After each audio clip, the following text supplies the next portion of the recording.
बात सबसे पहले केंद्र सरकार के बड़े ऐलान की। केंद्र सरकार ने सभी राज्यों के को पत्र लिखकर हॉस्पिटल में मोबाइल टैबलेट रखने की इजाजत की बात कही है। वहीं दूसरी खबर सुशांत सुसाइड केस की जांच पर विवाद को लेकर है। पटना एसपी मुंबई में क्वारंटाइन कर दिए गए हैं। वो केस की जांच के सिलसिले में मुंबई गए थे, जिस पर बिहार के सीएम नीतीश कुमार ने कहा जो हुआ वो ठीक नहीं। देश कोरोना के चक्रव्यूह में है। पिछले एक दिन में आए करीब 53,000 नए केस, 771 की मौत हो गई। वहीं आज देश भर में भाई बहन का त्योहार रक्षाबंधन मनाया जा रहा है और इस खास मौके पर स्वर कोकिला लता मंगेशकर ने पीएम मोदी को राखी के त्योहार की बधाई दी और ट्वीट कर ऑडियो संदेश भेजा है। वहीं पीएम मोदी ने भी देशवासियों को रक्षाबंधन की बधाई दी और बात अयोध्या में रामलला के भूमि पूजन की भी, जिसका कार्यक्रम शुरू हो गया है। गौरी गणेश का आज पूजन हुआ। वहीं रामकाज के मुहूर्त पर सियासत भी शुरू हो गई है। दिग्विजय सिंह ने कहा कि अशुभ मुहूर्त से फैला है कोरोना, जिस पर गृह मंत्री नरोत्तम मिश्रा ने कहा कि कमलनाथ सुंदरकांड करा रहे हैं और दिग्विजय लंका कांड में लगे हैं। वहीं आखिर में आज सीएम शिवराज की अस्पताल से छुट्टी नहीं होगी। 1 हफ्ते और रहना पड़ सकता है अब शिवराज सिंह को अस्पताल में। और खबरों पर विस्तार से नजर डाल लेते हैं। राम मंदिर के शिलान्यास मुहूर्त पर ना सियासत थमी है और ना ही बयानबाजी। अब फिर दिग्विजय सिंह ने ट्वीट कर मुहूर्त को अशुभ बताया है और लिखा कि हिंदू मान्यताओं को नजरअंदाज करने का नतीजा है ये कि देश के गृह मंत्री से पुजारी तक कोरोना संक्रमित हैं। और इधर दिग्विजय के इस ट्वीट पर बीजेपी ने पलटवार कर कहा है कि राम का नाम हमेशा शुभ होता है। गृह मंत्री नरोत्तम मिश्रा ने दिग्विजय सिंह पर निशाना साधते हुए कहा कि कमलनाथ सुंदरकांड करा रहे हैं और दिग्विजय लंका कांड में लगे हुए हैं। वहीं सीएम शिवराज ने भी दिग्विजय पर ट्वीट कर निशाना साधा है।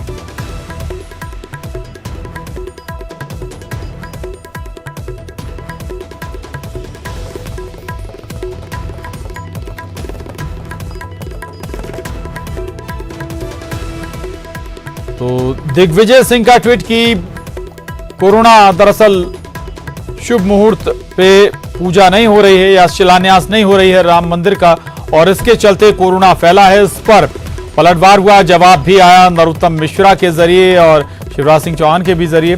नरोत्तम मिश्रा ने कहा कि एक तरफ कमलनाथ सुंदरकांड करा रहे हैं, दूसरी तरफ दिग्विजय लंका कांड में जुटे हुए हैं।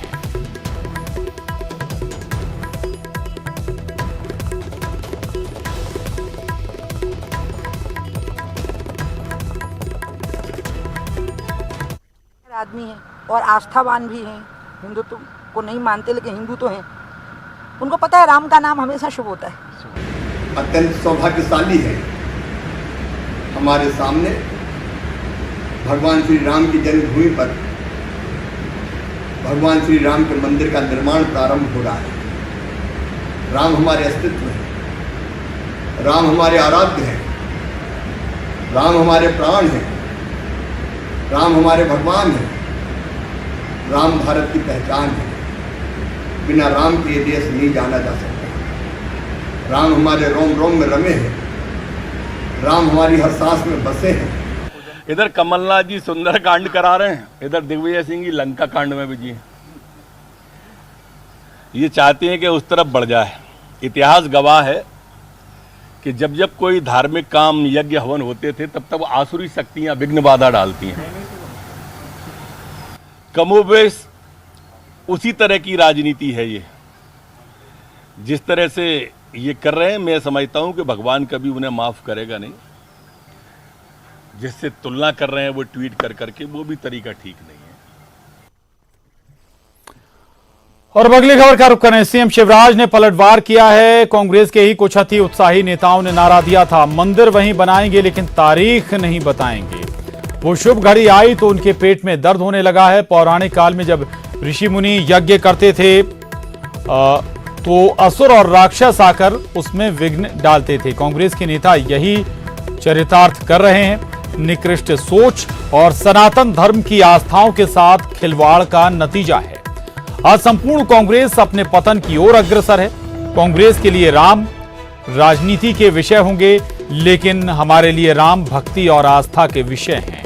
दिग्विजय सिंह पर निशाना साधते हुए उन्होंने लिखा कि कांग्रेस के नेता जिन्होंने श्री राम के अस्तित्व को ही नकार दिया, आज राम मंदिर के निर्माण के शुभ अशुभ समय के निर्धारण करने में लगे हैं।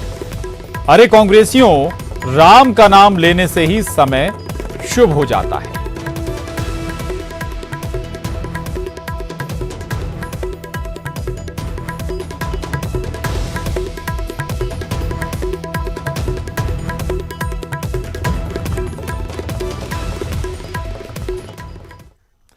खबर मंडला से। मंडला में केंद्रीय इस्पात राज्य मंत्री फग्गन सिंह कुलस्ते ने राम मंदिर शिलान्यास के मुहूर्त को लेकर दिग्विजय सिंह के बयान को गलत बताया। उन्होंने कहा कि किसी अच्छे काम के लिए मुहूर्त की कोई जरूरत नहीं, मन में भाव अच्छा होना चाहिए।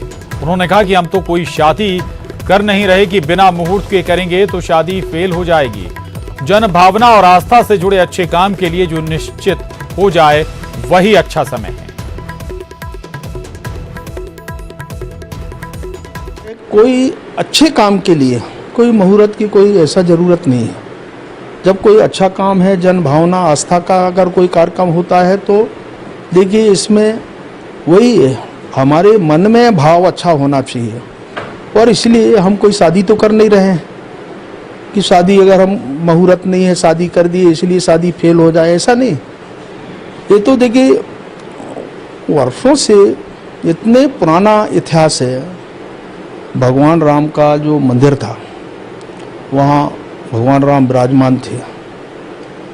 परिस्थितियाँ जरूर बीच में कुछ इस प्रकार की हुई जिसके कारण एक प्रकार का माहौल बना, परंतु ये अगर ऐसा कोई मानता है तो ये उचित नहीं है। और इसलिए अच्छे काम के लिए, शुभ काम के लिए जहाँ आम जन का एक भावना जुड़ा हो तो उसके लिए कोई इस प्रकार का समय कोई नहीं, जो निश्चित हो जाए वही हमारे लिए अच्छा समय है।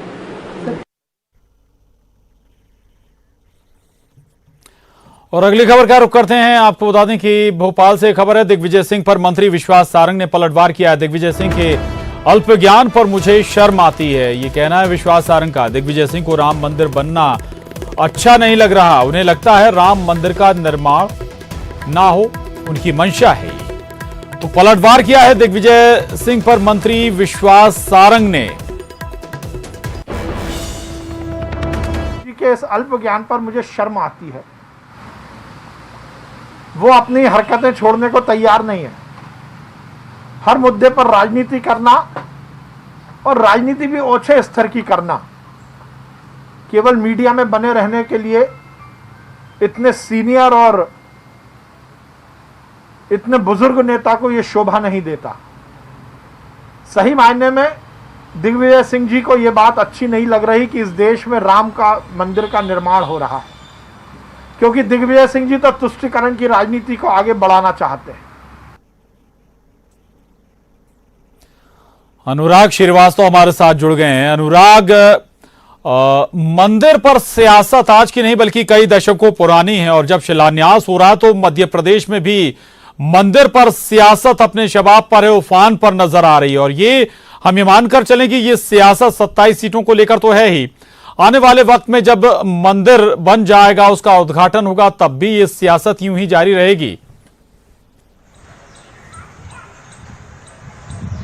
बिल्कुल प्रशांत, देखिए राम मंदिर के निर्माण को लेकर कई दशकों से जो है सियासी रोटियां सेकी जाती रही हैं, लेकिन अब दिग्विजय सिंह राम मंदिर के निर्माण को लेकर पूरी बीजेपी के निशाने पर आ गए। दिग्विजय सिंह ने जिस तरीके से 5 अगस्त को राम मंदिर भूमि पूजन का कार्यक्रम होने वाला है उसको लेकर सवाल उठाए, शुभ मुहूर्त को लेकर ये सवाल उठाए जा रहे हैं। और इसी पूरे मामले को लेकर दिग्विजय सिंह ने यहां तक कह दिया है कि ये शुभ मुहूर्त में कार्यक्रम नहीं हो रहा है, इसी कारण से कोरोना का संक्रमण बीजेपी के नेताओं में तेजी के साथ फैल रहा हो, चाहे वो यूपी के मंत्री हो या प्रदेश के मुख्यमंत्री हो या फिर कर्नाटक के मुख्यमंत्री हो। भोपाल से लेकर दिल्ली तक कोरोना का संक्रमण फैल रहा है और उसके पीछे एक बड़ी वजह अशुभ समय में, अशुभ घड़ी में राम मंदिर के निर्माण का कार्यक्रम होना है। लेकिन अब इस पूरे मामले को लेकर दिग्विजय सिंह पूरे बीजेपी के निशाने पर आ गए, चाहे प्रदेश के गृह मंत्री हो नरोत्तम मिश्रा, उन्होंने इस बात का आरोप लगाया है कि एक तरफ तो कमलनाथ जहां पर सुंदरकांड का पाठ करा रहे हैं तो वहीं लंका कांड करने पर दिग्विजय सिंह तुले हुए हैं। लेकिन अब मुख्यमंत्री शिवराज सिंह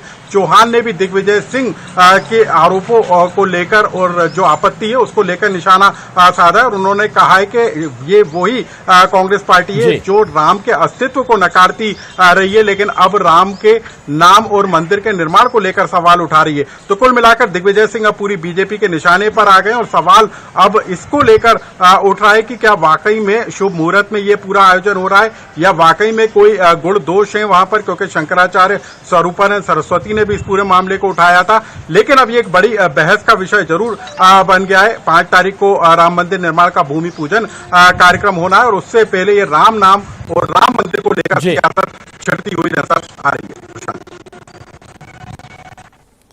बिल्कुल बिल्कुल अनुराग, और इसके बाद स्वाभाविक एक सवाल जरूर अभी खड़ा होगा कि क्या जो दिग्विजय सिंह की मंशा थी कि इस मसले को 5 तारीख, चूंकि 5 तारीख को शिलान्यास होने जा रहा है राम मंदिर का, उसको मुद्दा बनाने की कोशिश क्या इसमें दिग्विजय सिंह सफल होते हुए नजर आ रहे हैं। दरअसल दिग्विजय सिंह ने शंकराचार्य स्वरूपानंद सरस्वती के माध्यम से मुहूर्त को या शिलान्यास के दिन पर सवाल उठाए थे। शुक्रिया अनुराग आपका इस पूरी जानकारी के लिए, धन्यवाद। और अब अगली खबर का रुख करेंगे। मुख्यमंत्री का हेल्थ बुलेटिन जारी हुआ है। सीएम की 10वें दिन की हालत स्थिर है। सीएम की टेस्टिंग रिपोर्ट कोविड पॉजिटिव आई और अस्पताल में सीएम का कोरोना ट्रीटमेंट इस वक्त चल रहा है। सीएम के सभी मेडिकल पैरामीटर्स नॉर्मल हैं, लेकिन अभी भी उनकी जो रिपोर्ट है वो पॉजिटिव आई है और इसलिए अभी माना जा रहा है कि कम से कम 1 सप्ताह 1 हफ्ते तक शिवराज सिंह चौहान को अभी और चिरायु अस्पताल में रुकना होगा, वहां पर ट्रीटमेंट लेना होगा। और मुख्यमंत्री की हेल्थ बुलेटिन जारी की गई है। 10वें दिन की हालत स्थिर बताई जा रही है मुख्यमंत्री शिवराज सिंह चौहान की। टेस्टिंग रिपोर्ट पॉजिटिव आई है और हालांकि मेडिकल पैरामीटर्स सभी नॉर्मल हैं। और एक और अहम खबर, पूर्व मंत्री जयभान सिंह पवैया अयोध्या के लिए रवाना हो गए। ग्वालियर से अयोध्या के लिए रवाना हुए हैं जयभान सिंह पवैया। चंबल का पानी और पीताम्बरा पीठ की मिट्टी साथ लेकर अयोध्या के लिए रवाना हुए हैं जयभान सिंह पवैया। ये उस वक्त की तस्वीरें हैं, ये तस्वीरें देख सकते हैं आप। राम मंदिर आंदोलन से जुड़े रहे हैं सक्रिय तौर पर जयभान सिंह पवैया और अब ग्वालियर से चंबल का पानी और पीताम्बरा पीठ की मिट्टी साथ लेकर अयोध्या के लिए रवाना हो रहे हैं जयभान सिंह पवैया। दरअसल जयभान सिंह पवैया और उमा भारती 2 नेताओं को अयोध्या में शिलान्यास के मौके पर आमंत्रण मिला है। अगली खबर का रुख करते हैं। अयोध्या के लिए रवाना होने से पहले उमा भारती ने न्यूज 18 से बातचीत की। दिग्विजय सिंह के अशुभ मुहूर्त वाले बयान पर उन्होंने कहा कि दिग्विजय सिंह पढ़े लिखे इंजीनियर हैं, हिंदुत्व को नहीं मानते लेकिन हिंदू तो हैं। वो जानते हैं कि राम का नाम हमेशा शुभ होता है।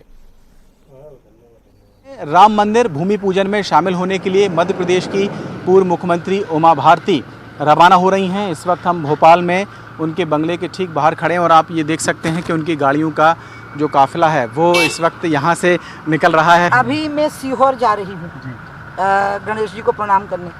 कल जब से अमित शाह जी की और स्वतंत्र देव जी की खबर लगी तो मुझे चिंता हुई कि मैं इतने लोगों से मिल के आ रही हूँ कि मेरा वहाँ होना घातक ना हो जाए, लोगों के बीच में भी होना। 5 लोग ऊपर बैठेंगे, हमें तो ऊपर नहीं बैठना था, नीचे बैठना था। सामने जो सूची हमें बताई गई थी कि हमें सभी संतों के साथ नीचे बैठना है, सबको, कल्याण सिंह जी वगैरह। तो मैंने ही अपनी तरफ से कहा कि मुझे सूची से बाहर कर लीजिए और मैं उस समय वहीं रहूँगी सरयू के किनारे, और जब सब चले जाएंगे तो मैं फिर पहुँच जाऊँगी रामलला का दर्शन करने के लिए। और मैं बहुत खुशी से जा रही। अभी तो मैं सीहोर के गणेश जी को प्रणाम करने जा रही हूँ। दिग्विजय सिंह जी ने कहा है कि एक के बाद एक इतने सारे लोग पॉजिटिव इसीलिए हो गए कोरोना से कि जो शुभ मुहूर्त था वो दरअसल अशुभ है। उनका कहना यह है कि अशुभ मुहूर्त में हो रहा है, इसीलिए चाहे अमित शाह जी हो, चाहे स्वतंत्र देव सिंह जी हो, चाहे शिवराज जी हो, इसलिए कोरोना पॉजिटिव हो रहे हैं। पढ़े लिखे इंजीनियर आदमी हैं और आस्थावान भी हैं, हिंदुत्व को नहीं मानते लेकिन हिंदू तो हैं। उनको पता है राम का नाम हमेशा शुभ होता है। ये है उमा भारती जी जो इस वक्त यहाँ से आप देख सकते हैं कि रवाना हो रही है। पहले उनका जो कार्यक्रम है वो उन्हें उज्जैन जाना है। उज्जैन में वो दर्शन करेंगे और फिर उसके बाद अयोध्या जाएंगी वो। ये कारकेड उनका देख सकते हैं आप। उन्होंने खुद ही ये कहा है कि जिस तरीके से कोरोना के जो मरीज सामने आए हैं और ख़ास तौर से केंद्रीय गृह मंत्री और उत्तर प्रदेश बीजेपी के जो प्रदेश अध्यक्ष हैं स्वतंत्र देव सिंह, उसकी वजह से वो अयोध्या तो जाएंगी, लेकिन अयोध्या में सरयू तट पर ही रहेंगी। जहाँ पर भूमि पूजन है वहाँ पर नहीं रहेंगी। जहाँ तक बात दिग्विजय सिंह के आरोपों की है तो फिर उन्होंने उन पर एक तरीके से तंज किया है कि वो पढ़े लिखे इंजीनियर हैं, ज़्यादा बेहतर जानते होंगे। कैमरामैन दीपक के साथ शरद श्रीवास्तव, न्यूज़ 18 भोपाल। और अब आगे बढ़ते हैं और अब आपको बता दें कि राम मंदिर निर्माण से पहले कमलनाथ का हनुमान चालीसा पाठ 4 अगस्त को सुबह 11 बजे सरकारी निवास पर हनुमान चालीसा का पाठ होगा। और हनुमान चालीसा पाठ कांग्रेस पार्टी ने प्रदेश के लोगों से अपील की है इसके लिए कि घर पर रहकर हनुमान चालीसा पाठ में शामिल। प्रदेश के विकास को लेकर हनुमान चालीसा का पाठ कराया जाएगा। तो राम मंदिर निर्माण से पहले कमलनाथ हनुमान चालीसा पाठ करा रहे हैं। 4 अगस्त को सुबह 11 बजे सरकारी निवास पर हनुमान चालीसा का पाठ होगा। और कांग्रेस पार्टी ने प्रदेश के लोगों से अपील की है कि घर पर रहकर हनुमान चालीसा पाठ में शामिल और प्रदेश के विकास को लेकर ये पाठ कराया जा रहा है। सिंहपुर के नांदनेर गांव में एक परिवार के लिए रक्षाबंधन का त्यौहार मातम लेकर आया। एक सड़क हादसे में परिवार के 4 सदस्यों की मौत हो गई। आपको बता दें कि हादसा तेल के जारों से भरे ट्रक के पलट जाने से हुआ। इस ट्रक पर ही ये परिवार सो रहा था और ट्रक पलटने से परिवार के 4 सदस्यों की दबकर मौत हो गई। मृतकों में 2 बच्चे भी शामिल हैं। खबरों के मुताबिक परिवार जबलपुर जा रहा था। फिलहाल ट्रक के ड्राइवर को गिरफ्तार कर लिया गया है और पुलिस मामले की जांच में जुट गई है।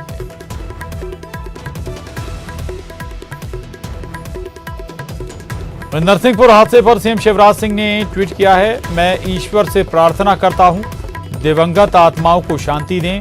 गाडरवाड़ा थाने के नांदनेर के पास हादसा हुआ था। एक ही परिवार के 2 बच्चों सहित 4 लोगों की मौत हुई है। ट्रक में सवार होकर रक्षाबंधन पर यह परिवार घर जा रहा था।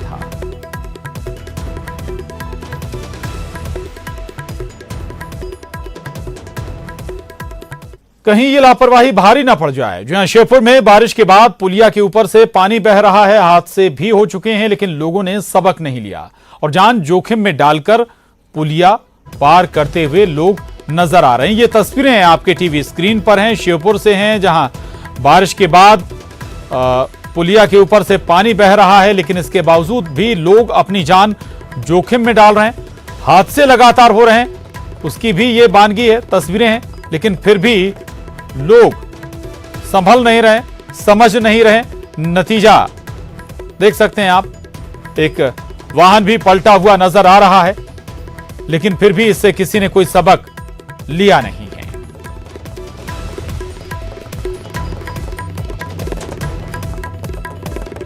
दो तस्वीरें आपके टीवी स्क्रीन पर हैं और एक तस्वीर में जहां एक वाहन पलटा हुआ नजर आ रहा है, वहीं दूसरी तस्वीर में लगातार लोग वाहन से, बाइक से और पैदल भी इस पुलिया को पार कर रहे हैं जिसके ऊपर से पानी बहता हुआ नजर आ रहा है।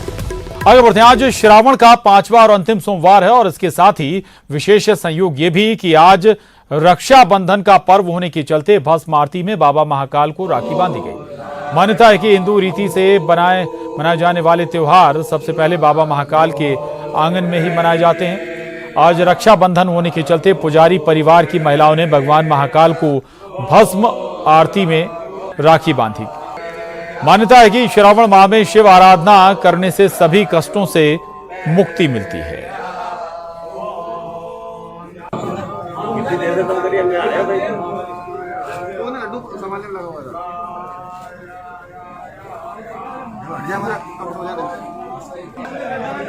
ये तस्वीरें देख सकते हैं आप। आज चूंकि श्रावण का 5वां और अंतिम सोमवार है और इसके साथ ही विशेष संयोग ये भी कि आज रक्षाबंधन का पर्व और इसके चलते भस्म आरती में बाबा महाकाल को राखी बांधी गई। और हिंदू रीति रिवाज से मनाए जाने वाले इन त्योहारों में सबसे पहले बाबा महाकाल के आंगन में ही त्योहारों को मनाया जाता है और रक्षाबंधन होने के चलते पुजारी परिवार की महिलाओं ने भगवान महाकाल को भस्म आरती में राखी बांधी। उधर मंदसौर में सावन महीने के अंतिम सोमवार के मौके पर भगवान पशुपतिनाथ की शाही सवारी निकाली गई। ये परंपरा जिले में करीब 25 साल से चली आ रही है, लेकिन इस बार कोरोना संक्रमण की वजह से शाही परिवार का स्वरूप भी और शाही सवारी का रूट भी छोटा कर दिया गया। भगवान को गार्ड ऑफ ऑनर दिया गया, साथ ही पुलिस सुरक्षा में सवारी निकाली गई ताकि लोगों की भीड़ जमा ना हो। तो ये तस्वीरें मंदसौर से सामने आई हैं, जहां भगवान पशुपतिनाथ की शाही सवारी निकाली गई। और आपको ये भी बता दें कि ये जो परंपरा है ये मंदसौर में पिछले 25 सालों से लगातार यूं ही चली आ रही है। हालांकि इस बार कुछ स्वरूप जरूर बदल गया, आकार जरूर बदल गया शाही सवारी का।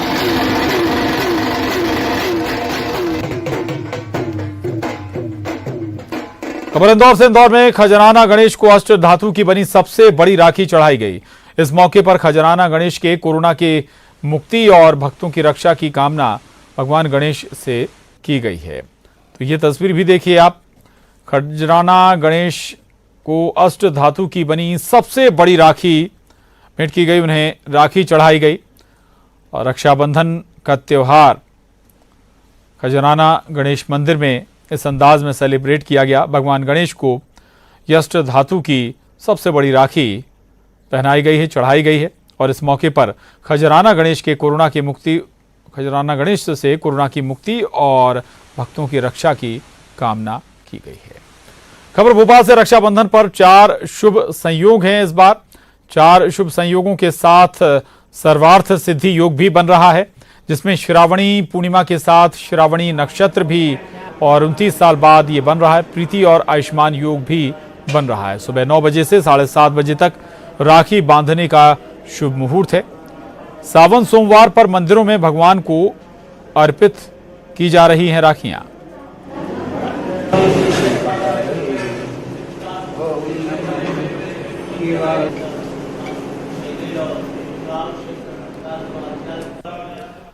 आगे बढ़ते हैं। आज सावन का आखिरी सोमवार है और ऐसे में टीकमगढ़ के शिवधाम कुंडेश्वर में विशेष पूजा अर्चना की जा रही है, जहां बाबा भोलेनाथ का रुद्राभिषेक हो रहा है। पुजारी ही मंदिर में बाबा की पूजा करेंगे, क्योंकि कोरोना के चलते श्रद्धालुओं का आना प्रतिबंधित है।